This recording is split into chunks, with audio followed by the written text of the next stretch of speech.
దేవాతి దేవుడు యేసుక్రీస్తు ప్రభువారు ఈ లోకానికి ఆయన దిగి వచ్చినప్పుడు ఆయన దావీదు కుమారుడు అని పిలువబడ్డానికి ఇష్టపడ్డారు. ఏంటి దేవుడు, దేవాది దేవుడు మానవ రూపంగా ఈ లోకానికి వస్తే దావీదు కుమారుడు అని పిలువబడ్డానికి ఎందుకు ఇష్టపడ్డారు? What was so special about David that impressed God? దావీదును గూర్చి దేవునికి అంతగా నచ్చినవి ఏంటి? దావీదేమన్నా పర్ఫెక్టా? Was David a sinless man? పాపం లేని వ్యక్తిగా దావీదున్నాడా అని ఆలోచన చేసినట్లయితే పాపం లేని వారి ప్రపంచంలో ఎవ్వరూ లేరు. నీతిమంతుడు లేడు, ఒక్కడును లేడు. ప్రతి మనిషి పాపం చేసిన వాడే. మనందరం కూడా పాపం చేసి దేవుడు అనుగ్రహించి మహిమను పొందలేకపోతున్నామని వాక్యంలో మనం గమనిస్తున్నాం. పాపము లేని యేసయ్య మన పాపాన్ని ఆయన మీద వేసుకొని ఆయన పాపంగా చేయబడ్డాడని దేవుని వాక్యంలో మనం గమనిస్తున్నాం. అయితే దావీదు జీవితంలో దావీదు దేవుని హృదయానుసారుడు అవ్వడానికి, దేవుడు దావీదు యొక్క సింహాసనాన్ని స్థిరపరచడానికి, దావీదు కుమారుడుగా ఆయన పిలువబడడానికి ఇష్టపడడానికి గల కారణాలు ఏంటి అని ఆలోచన చేసినట్లయితే దావీదు యొక్క ఆత్మీయ జీవితము దేవునికి చాలా ఇష్టకరమైనదిగా ఉంది. మన జీవితాన్ని కూడా మనం గమనించినట్లయితే ఫిజికల్ లైఫ్, స్పిరిచువల్ లైఫ్ రెండు ఉంటాయి కదా. భౌతికపరమైన జీవితము, భౌతికపరమైన విషయాలకు సంబంధించిన జీవితం ఒకటైతే ఆత్మీయ జీవితము, ఈ రెండు మన జీవితంలో ఈ రెండు కూడా ఉంటాయి. రెండు విభాగాలు మనం కలిగి ఉంటాం. Again private life and public life ఈ రెండు కూడా ఉంటాయి. అంటే రహస్య జీవితము, బహిరంగ జీవితం. మన చుట్టూ ఉన్న వారికి తెలిసిన మనము, ఎవ్వరికి తెలియని మనకు మాత్రమే, దేవునికి మాత్రమే తెలిసిన మనము. రహస్య జీవితము, అందరికీ బహిర్గతమైన జీవితము, ఈ రెండు కూడా ఉంటాయి. ఇప్పుడు దావీదులో దేవునికి బాగా నచ్చినది ఏంటంటే దావీదు యొక్క ఆత్మ సంబంధమైన అనుభవాలు. దావీదు దేవుని దృష్టిలో పర్ఫెక్ట్గా ఉన్నాడు అని వాక్యంలో లేదు, కానీ David always had his accounts settled with God. కొన్నిసార్లు చూడండి, కొన్ని షాప్స్ మనకి బాగా పరిచయం అయిన తర్వాత కొన్ని సంవత్సరాలు ఆ షాప్స్లో మనం కస్టమర్ ఒకటి మెయింటైన్ చేస్తారు. అది ఇక్కడికి వచ్చాక తెలిసింది దాని తెలుగులో పద్దు పుస్తకం అంటారని. పద్దు తీసుకురండి అనేవారు మా అత్తగారు. ఏంటి పద్దు ఏంటి, ఈ వర్డ్ ఎప్పుడు వినలేదు అనుకుంటే అది అకౌంట్స్ రాసే పుస్తకం అనమాట. ఇస్త్రీ ఆవిడ రాగానే పద్దు పుస్తకం తీసుకురండి అనేవారు. సరే, వాట్ ఎవర్. షాప్లో కూడా కొంతమంది అలా పెట్టుకుంటారు కదా, ఒక పుస్తకం పెట్టుకొని ఇప్పుడు నెల ఆఖరి కదండి, డబ్బులు లేవు, పుస్తకంలో రాసేసుకోండి, వచ్చే నెలలో ఫస్ట్ వారంలో మా హస్బెండ్కి శాలరీ రాగానే, నా చేతిలో డబ్బులు రాగానే ఈ కందిపప్పుకి ఉప్పుకి నేను డబ్బులు ఇచ్చేస్తానని ఒక పుస్తకంలో. చాలాసార్లు దేవుని దగ్గర కూడా మన అకౌంట్స్ ఉంటాయి, కానీ అకౌంట్స్ వారానికి నెలకి సంబంధించిన అకౌంట్స్ కాదు. కొన్నిసార్లు సంవత్సరాల తరబడి దేవుని దగ్గర మన అకౌంట్స్ సెట్ అవ్వకుండా, అంటే ఆయన దృష్టిలో మనం ఎక్కడ తప్పిదస్తులమయ్యామో, ఆయన ఎక్కడ బాధ పెట్టామో, ఏవి ఒప్పుకోవాలో ఏవి చెప్పుకోవాలో అవి చెప్పుకోకుండా అకౌంట్స్ కొన్నిసార్లు మనం అవి పేరుకుపోయి ఉంటాయి. కానీ దావీదు జీవితంలో మనం గమనించినట్లయితే పాపం లేకుండా దావీదు బ్రతకలేదు. పరిపూర్ణుడు అని దేవుని వాక్యంలో దావీదుని గురించి వ్రాయబడలేదు. దేవుని వాక్యం ఎంత శ్రేష్టమైనదంటే భక్తుల యొక్క శ్రేష్టమైన అనుభవాలను రాయించిన పరిశుద్ధాత్మ దేవుడే వారి యొక్క లోట్లు, వారి యొక్క తప్పితాలను కూడా మనందరం జాగ్రత్త పడడానికి, మనందరం పాఠాలు నేర్చుకోవడానికి దేవుడు వాటిని కూడా తన లేఖన భాగంలో స్పష్టంగా రాయించారు. సో దావీదు చేసిన తప్పులు, దావీదు యొక్క పాపాలు కూడా దేవుని వాక్యంలో మనం గమనిస్తాము. అయితే వాటిని దావీదు దేవుని సన్నిధిలో ఎలాగా వాటిని ఒప్పుకున్నాడు, వాటి విషయంలో ఎలా తాను పశ్చాత్తాపడ్డాడు అనే విషయాన్ని కూడా దేవుడు చాలా స్పష్టంగా వ్రాయించారు. ఈరోజు 2వ సమూయేలు గ్రంథము 24వ అధ్యాయంలో నుండి దావీదు జీవితంలో ఎదురైన ఒక అనుభవాన్ని మనం ధ్యానం చేసుకుందాం. మన జీవితం కూడా అంతే కదా. Our life is full of experiences. మన జీవితంలో చాలా అనుభవాలు ఉంటాయి. వెనక్కి తిరిగి ఆలోచించుకుంటే, నిన్నటి గురించి ఆలోచించుకుంటే కూడా నిన్న మనకు ఎదురైన పరిస్థితులు, సందర్భాలు, అనుభవాలు ఎన్నో ఉంటాయి. ఇప్పుడు దావీదు జీవితంలో ఎదురైన ఒక ప్రాముఖ్యమైన అనుభవము, తను ఎలా ప్రవర్తించాడు, ఏం జరిగిందో ఒకసారి లేఖనంలో నుండి మనం ధ్యానించుకుందాం. 2వ సమూయేలు గ్రంథము 24వ అధ్యాయము 10వ వచనాన్ని అందరం కలిసి చదువుకుందాం. జనసంఖ్య చూచినందుకై దావీదు మనస్సు కొట్టుకొనగా అతడు, నేను చేసిన పని వలన గొప్ప పాపము కట్టుకొంటిని, నేనెంతో అవివేకినై దాని చేసి తిని. యెహోవా, కరుణయుంచి నీ దాసుడనైన నా దోషమును పరిహరింపుమని యెహోవాతో మనవి చేయగా, దావీదుకి ఒక ఆలోచన వచ్చింది. ఈ మైండ్లో చాలా ఆలోచనలు వస్తాయి కదండి. ఒక రోజులో ఎన్ని ఆలోచనలు వస్తాయో మనం లెక్క పెట్టలేం. నిజానికి ఎన్ని ఆలోచనలు వస్తాయో లెక్క పెట్టలేము. చాలా వేగంగా మన మనసు పనిచేస్తూ ఉంటుంది. ఆలోచనలు టక్ టక్ టక్ మారిపోతూ ఉంటాయి కదా. మన ఆలోచనలు మనమే ట్రాక్ పెట్టుకోలేము చాలాసార్లు. దావీదు మనసులో కూడా ఒక ఆలోచన వచ్చింది. అది ఏంటంటే, తన జనులను లెక్కించాలని, తన దగ్గర ఉన్న సైన్యాన్ని లెక్కించాలి అని ఒక ఆలోచన దావీదునకు కలిగి, తన వద్ద ఉన్న సైన్యాధిపతి అయిన యోవాబును పిలిపించి దావీదు అంటాడు, సెన్సెస్, ఐ వాంట్ సెన్సెస్, మనుషుల యొక్క జనుల యొక్క లెక్కలు నాకు కావాలి అని అడగగానే యోవాబు అంటాడు, రాజా వద్దయ్యా, ఇలా లెక్కలు చూసుకున్న తర్వాత రాజుకి యూజువల్గా వచ్చే ఫీలింగ్ ఏంటంటే గర్వం వస్తుంది. రాజుకి యూజువల్గా ఆ సెల్ఫ్ గ్లోరీ, అంటే తనను తను మహిమపరుచుకునే అనుభవాలు వస్తాయి.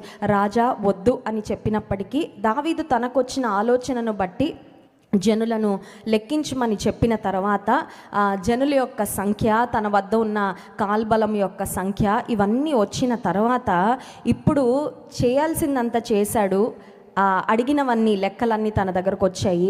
ఇప్పుడు దావీదు మనసు కొట్టుకోవడం స్టార్ట్ చేసింది. 10వ వచనంలో, దేవుడు మనలో ఉన్నప్పుడు, దేవుని ఆత్మ మనలో పనిచేస్తూ ఉన్నప్పుడు, ఎప్పుడైనా రూట్ మారామంటే, దారి తప్పామంటే మన మనసు ఏమవుతూ ఉంటుందంటే ఎప్పుడైనా కొట్టుకుందండి? మామూలుగా కొట్టుకున్నట్టు కాదు, మామూలుగా గుండె కొట్టుకున్నట్టు కాదు.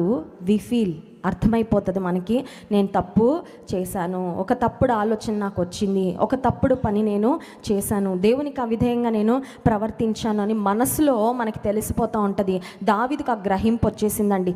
గ్రహింపు వచ్చిన తర్వాత దావీదు యొక్క ఆ మాటలు, గ్రహింపు ఎంత లోతుగా ఉందో ఒకసారి మనం గమనిద్దాం. 10వ వచనం, జనసంఖ్య చూచినందుకై దావీదు మనస్సు కొట్టుకొనగా, అతడు, నేను చేసిన పని వలన గొప్ప పాపము కట్టుకొంటిని, నేను ఎంతో అవివేకినై దాని. నాకు ఇక్కడ 2 మాటలు దే స్టుడ్ అవుట్. ఈ వచనం నేను ధ్యానిస్తూ ఉన్నప్పుడు 2 మాటలు నాకు చాలా ప్రత్యేకంగా కనబడ్డాయండి. ఇప్పుడు దావీదు ఈ కార్యం చేసేసరికి అల్టిమేట్ రూలర్, అంటే ఇశ్రాయేలీలకు అధిపతి రాజు ఎవరంటే దావీదే. ఇంకా ఆయన పైన దేవుడు, అంతే, దేవుని కింద దావీదే. ఒక అల్టిమేట్ అథారిటీగా, ఒక కింగ్షిప్ కలిగి, ఒక రాజ్యాధికారం కలిగిన వ్యక్తిగా ఉన్న దావీదు తాను దేవునికి ఇష్టమైన కార్యం చేయగానే తనలో వచ్చిన గ్రహింపు ఏంటంటే, నేను గొప్ప పాపము. ఆ మాట ఒక్కసారి గమనించండి. 10వ వచనంలో గొప్ప పాపం. మన పరిస్థితి ఎలా ఉంటుందంటే, గొప్ప పాపం ఏదన్నా చేసినా చిన్న పాపం, అదేముందండి, అందరూ చేసేదే కదండి, అందులో ఏం పొరపాటు ఉందండి, సర్దుకు పోతూ ఉంటాం, సర్ది చెప్పుకుంటా ఉంటాము. అంత డీప్గా మనం చేసినది మనము గ్రహించడానికి, రియలైజ్ అవ్వడానికి కూడా మనం ఇష్టపడం. దావీదు మాట్లాడుతున్న మాటలు, దావీదు హృదయంలో కలిగిన భావన గొప్ప పాపము. రెండవది, ఎంతో అవివేకినై. రాజు తన గురించి తాను అవివేకంగా ఉన్నానని చెప్పుకోవడమే చాలా చిన్నతనం కదండి. మన దగ్గరికి ఎవరైనా వచ్చి తెలివి తక్కువ పని చేసామంటే, నీకు లేదేమో తెలివి, నాకు చాలా తెలివి ఉంది అంటాం కదా. ఒకవేళ ఎవరైనా, ఎందుకు ఇలా తెలివి తక్కువ కాదు, అది తొందరపాటులో చేశానులే అంటే తెలివి తక్కువ అని మనం అనిపించుకోవడానికి కూడా మనకి చాలా నామోషి వచ్చేస్తూ ఉంటుంది. ఎందుకంటే మన దృష్టిలో మనం ఏమనుకుంటామంటే, మన దృష్టిలో మనము నీతిమంతులముగా, మన దృష్టిలో మనము జ్ఞానులంగా. నేను ఆలోచించింది వేరేలే. ఇప్పుడు ఎవరైనా మన దగ్గరకు వచ్చి మనం చేసింది తెలివి తక్కువ పని అని ఏమన్నా మనకి చెప్పడానికి ప్రయత్నం చేస్తే మనం ఏమంటామంటే, నువ్వు ఒకలాగా ఆలోచించో, నేను ఇంకొకలాగా ఆలోచించానులే. అంటే అల్టిమేట్లీ మనం ఫీల్ అయ్యేది ఏంటంటే, మనల్ని ఎదుటి వాళ్ళు తెలివి తక్కువ అని అనడం కానీ, తెలివి తక్కువ వారిగా మనల్ని ట్రీట్ చేయడం కానీ మనకి ఎట్టి పరిస్థితుల్లో ఇష్టము ఉండదు. రాజంతటి స్థానంలో దేవుడు తనను హెచ్చించి సింహాసనం ఎక్కించిన తర్వాత ఇప్పుడు దావీదు తన గురించి తాను చెప్పుకుంటున్న మాట ఏంటంటే, ఎంతో అవివేకంతో నేను ఈ పని. ఆత్మ సంబంధమైన జ్ఞానం లేకపోతే, దేవుడిచ్చే జ్ఞానం లేకపోతే, దేవుని సహాయం మీద మనం ఆధారపడక మన స్వబుద్ధిని ఆధారం చేసుకొని మనం ఆలోచనలు చేస్తే ఎన్నో అవివేకపు పనులు, ఎంతో అవివేకంతో ఎంత మంచి స్థానంలో ఉన్నా మనం చేయడానికి ఖచ్చితంగా ఆస్కారము ఉంటుంది. దావీదు జీవితంలో he was very sensitive to sin. పాపానికి చాలా తప్పు చేసిన వెంటనే తనలో ఆ రియలైజేషన్ వచ్చేసేది. అందుకే దావీదు దేవుని హృదయానుసారుడని. మన పాపం చేయగానే దేవునికి వెంటనే తెలుస్తుందా, లేకపోతే వారం రోజుల తర్వాత తెలుస్తుందా? వెంటనే తెలుస్తుంది. ఇప్పుడు దావీదు దేవుని హృదయానుసారుడు అంటే దేవునికి అవిధేయమైన పని చేయగానే రియలైజేషన్ నెల రోజుల తర్వాత వచ్చిందా, పనిష్మెంట్ వచ్చిన తర్వాత వచ్చిందా, లేకపోతే వెంటనే వచ్చేదా అంటే దావీదు జీవితంలో హీ రియలైజ్డ్ ఇమీడియట్లీ. వెంటనే తప్పు చేయగానే, దేవుడు గద్దించగానే, దేవుడు తన ప్రవక్తను పంపించి దీర్ఘదర్శి అయిన గాదును పంపించినట్లుగా మనం గమనిస్తున్నాం. దావీదుతో దేవుడు మాట్లాడిన వెంటనే దావీదులో ఒక లోతైన పశ్చాత్తాపము, దావీదు వెంటనే రియలైజ్ అయ్యాడు. సామెతల గ్రంథం 21వ అధ్యాయము 2వ వచనంలో ఒక మాట ఉంది చూడండి. సామెతల గ్రంథము 21వ అధ్యాయము 2వ వచనం.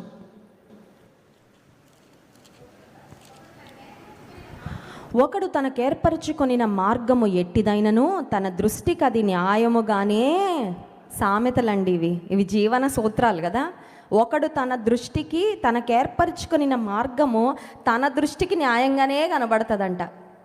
కొన్నిసార్లు న్యాయస్థానాలు, కోర్టులు తీర్పులు ఇచ్చి తప్పు నీదే, ముద్దాయివి అని చెప్పేదాకా నిజంగా తప్పు చేసిన వ్యక్తి కూడా ఏమంటాడంటే, నేను న్యాయంగానే ప్రవర్తించానండి, నేను కరెక్ట్గానే చేశానండి, నేను మంచిగానే చేశానండి, ఇంకా తప్పు ఉంటే ఎదుటి వ్యక్తిదే ఉంటుంది అని మాట్లాడే పరిస్థితులు మానవ నైజము, మానవ ఆలోచన విధానము. ఒకని దృష్టికి తాను ఏర్పరచుకొనిన మార్గము న్యాయముగానే కనపడుతుంది. దేవుని వాక్యంలో కూడా మనం చూసినట్లయితే తమ దృష్టికి తామే జ్ఞానులమని తలంచేవారు కొంతమంది, తమ దృష్టికి తామే నీతిమంతులమని తలంచేవారు మరి కొంతమంది. ద రిచ్ ఫూల్, గొప్ప వ్యక్తి, తినుము త్రాగుము సుఖించమని తనతో తాను చెప్పుకున్న వ్యక్తి ఏమనుకున్నాడంటే, నన్ను మించిన జ్ఞానవంతులు ఇంకెవరు లేరు, నా భవిష్యత్తు కొరకు అన్నీ కూడబెట్టేసుకున్నాను కదా, my future is very secure, నా భవిష్యత్తు చాలా సెక్యూర్గా ఉంది అని తనలో తాను అనుకుంటా ఉంటే దేవుడు అతన్ని పిలిచిన మాట, పిలుపు ఏంటంటే, వెర్రివాడా, ఈ రాత్రి నీ ప్రాణము పోతే నువ్వు సంపాదించింది కూడబెట్టింది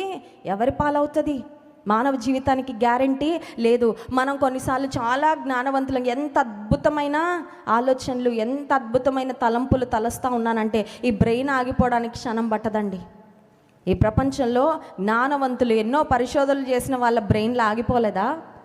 వారి దేహాలు బలహీనమైపోయి భూమి దైవజనులు డాక్టర్ జాన్ వెస్లీ గారు సుందరమైన దేహాలెన్నో శిథిలం కాలేదని ఒక పాట రాశారండి. చాలా ప్రాంతాలు నేను వెళ్తా ఉన్నప్పుడు యూత్ నాతో అంటుంటారు, ఆ పాట పాడండి అక్క, మాకు చాలా ఇష్టం అది. అందులో ఒక మాట ఉంటుంది, నెత్తుటి చారలను లిఖించిన రాజులు ఆ నెత్తురులోనే ప్రాణాలు విడిచిపోయారు. అధికార దాహంతో మదమెక్కిన వీరులు వారు కూడా సమాధి గోతుల్లోకి వెళ్ళిపోయారు, ప్రాణాలు కోల్పోయారు. జ్ఞానవంతులు ఎవరు? వారి జ్ఞానం శాశ్వతము కాదు. కొన్నిసార్లు అత్యంత జ్ఞానవంతులు దేవుని దృష్టిలో దేవుని జ్ఞానం లేకపోతే అత్యంత అవివేకులుగా కూడా మారిపోయారు. లూకాసు వార్తలో మనం చూసినట్లయితే యేసుక్రీస్తు ప్రభువారు తమ దృష్టిలో తామే నీతిమంతులమని తలంచుకునే వారికి బుద్ధి చెప్పడానికి, పాఠం నేర్పించడానికి పరిసయ్యుడు సుంకరి యొక్క ఉపమానాన్ని యేసుక్రీస్తు ప్రభువారు లూకాసు వార్త 18వ అధ్యాయము 9వ వచనంలో మనం చదివినట్లయితే అక్కడ గమనించగలం. చూడండి, తామే నీతిమంతులమని ఇతరులను తృణీకరించు కొందరితో ఆయన ఈ ఉపమానము చెప్పెను. ప్రార్థన చేయుటకు ఇద్దరు వ్యక్తులు వచ్చారు, ఒకడు పరిసయ్యుడు, మరొకడు సుంకరి. పరిసయ్యుడు ప్రవేశిస్తున్నప్పుడు దేవుని సన్నిధిలోనికి అతను అనుకున్నాడు, నేనెంత నీతిమంతుడు, నేనెంత భక్తిపరుడను, నా ప్రార్థనలు దేవుడు అంగీకరిస్తాడు. ఇద్దరూ ప్రార్థన చేశారు, ఇద్దరూ దేవుని సన్నిధానానికి వచ్చారు. కానీ తన దృష్టిలో తాను నీతిమంతుడైన వ్యక్తి దేవుని దృష్టిలో హీ వాజ్ నాట్ జస్టిఫైడ్.